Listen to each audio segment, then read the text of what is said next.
যাদবপুরের আন্তর্জাতিক সম্পর্ক বিভাগের বিভাগীয় প্রধান ঈশানী নস্কর বিভাগীয় প্রধানের পদ থেকে পদত্যাগ করলেন তিনি।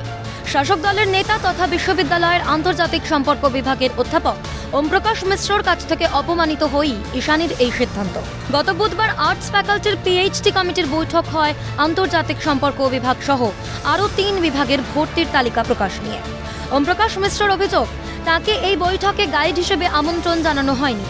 এরপর নিজ ক্ষমতা বলে বিশ্ববিদ্যালয়ের ভারপ্রাপ্ত উপাচার্য বুদ্ধদেব সাউ তাকে আমন্ত্রণ জানান ওই বৈঠকে।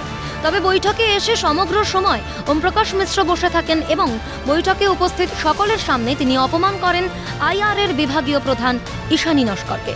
এই পরিস্থিতিতে অন্যান্য বিভাগীয় প্রধান ও সদস্যরা ওমপ্রকাশের ব্যবহারের বিরোধিতা করলেও ভারপ্রাপ্ত উপাচার্য বুদ্ধদেব সাউ ওমপ্রকাশের অভিযোগকে হাতিয়ার করেই বলেন, আন্তর্জাতিক সম্পর্ক বিভাগের পিএইচডির তালিকা স্থগিত থাকবে, আগে তদন্ত হবে, তারপর নেওয়া হবে সিদ্ধান্ত।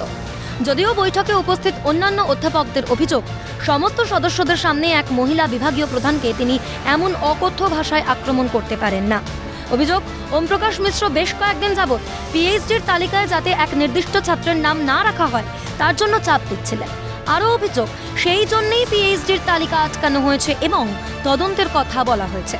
পাশাপাশি এই ঘটনার জেরেই ভারপ্রাপ্ত উপাচার্যের কাছে পদত্যাগপত্র দিয়েছেন ঈশানী নস্কর।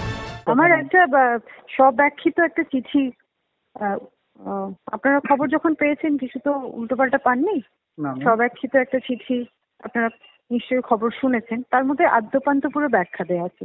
পুরো ঘটনায় ওয়াকিবহল মহলে নানা রকম প্রশ্ন উঠছে। শাসক দলের তরফে কোনো এক নির্দিষ্ট ছাত্রের নাম না রাখার চাহিদা কেন অধ্যাপক তথা শাসক দলের নেতা ওমপ্রকাশের?